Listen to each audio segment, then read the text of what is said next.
The Toledo Sports Arena still buzzing over Amy Chow's 10 on the floor. Next up, Shannon Miller. Now we know she's capable of the same. She did it last week, Julianne, in Lowell. And she did it with flair. Combination tumbling. She tumbles right out of this front flip into a combination series. Steps out the layout. This is one of many 10s Shannon Miller has received. Shannon Miller ready to complete her first day of competition. She won the bronze medal at the 1992 Olympics on the floor.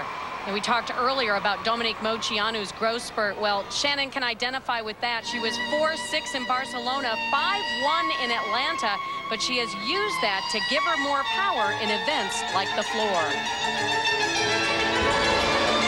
Going back out, big, huge steps. And of course, she went out of bounds. That's a 10th for each foot out. So that is a major deduction there. Well, even with a perfect score here, she would not be able to catch Amy Chow in this first day of competition, but this certainly won't be a 10.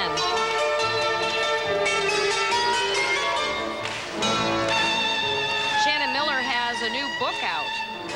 It's called Winning Every Day. She told us that it's not so much about winning medals, but about feeling like you accomplished something every day of your life. She's been a great ambassador for the sport and a terrific role model for young gymnasts.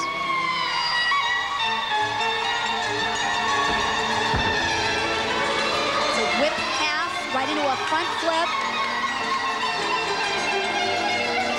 This, of all the 4 disciplines in women's gymnastics, I think is Shannon's weakest event, although it's hard to say that she's weak on any event.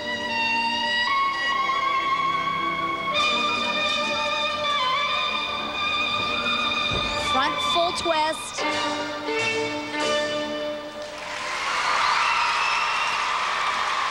Not the kind of performance we're used to seeing from Shannon Miller. She says that she is leaving the door open for the Olympics in the year 2000, but only if she can help the team, only if she feels like she could contribute. It's almost like she knew she lacked some height in the air and tried to overcompensate by pulling the flip around. Let's see if she gets good drive from her arms. She doesn't get great height, but she pulls it around, and her feet come underneath her. Big deductions.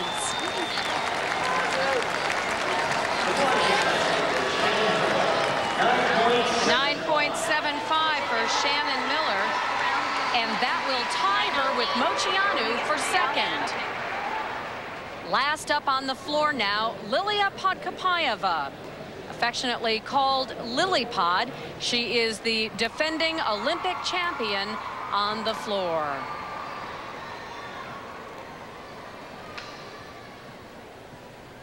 She starts out with a very difficult double front flip. You don't see many of these. Mount her right over it. Oh. She is hurt. Well, we mentioned earlier that she had ankle surgery back in February to remove bone spurs. And Julianne, you had suspected that she might not have been fully recovered.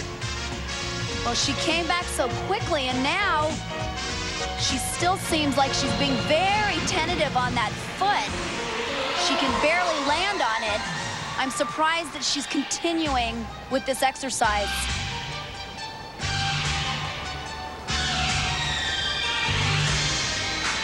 Podkopayeva has really been a symbol of national pride in her home country of Ukraine. Quite a celebrity there. Andrea, it's the nature of the sport for the gymnast to work through pain like this, much like Carrie Strug did in the '96 games in Atlanta. But in a situation like this, does she risk further injury, though, by continuing? Sometimes she can, but usually they're the best judge of that. And she obviously has felt good enough to continue. Well, we had not noticed Lilia limping much here in Toledo, but she is obviously in some pain now after that floor routine. This has to be very emotional for her after what she's been through coming back from the injury. I wouldn't want to speculate now on what's happened with her ankle, but I doubt she would take the risk of competing tomorrow. 2 more rotations for the women tomorrow. Beam and floor performance. She just had no height in the air, barely was lucky she rotated as far over as she did. You can see her not putting any weight at all on that ankle. And I would have to say that she probably hurt it on the takeoff of that flip. So it's a 9.0 for Podkopayeva, a disappointing way to end this day of competition, to say the least, and it remains to be seen if this is the last we'll see of her in this competition. So at the end of day 1, here are the standings for the women.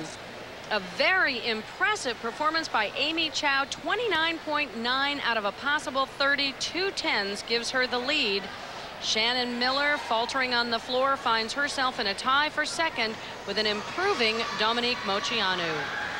Scott Lasky is standing by with Amy Chow. Just another amazing day for Amy Chow. 2 tens last week, 2 more today. Why is everything going so right for you? I don't know. I'm having a good time with these meets, and but we still have another day, so. Now, last week, you came into day 2 behind Shannon Miller. Today, you'll be on top for tomorrow. What do you think of that? Well, it's the same plan. Go out there and try to hit my routines and see how things go. All right, good luck the rest of the way. Thank you. Julianne, your final thoughts. A great all-round performance today by Amy Chow. It's nice to see her get the attention she so deserves. Her gymnastics speaks for itself, but there's still another day to go. And Peter, on the men's side, it's been all Blaine Wilson. And no surprises here. Blaine's the clear leader of USA Gymnastics right now. Rings, he makes it look so easy.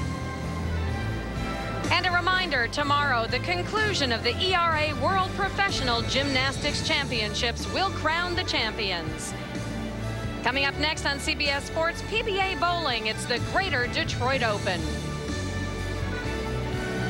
For Julianne McNamara, Peter Vidmar, and Scott Lasky, I'm Andrea Joyce saying so long from Toledo. We'll see you tomorrow.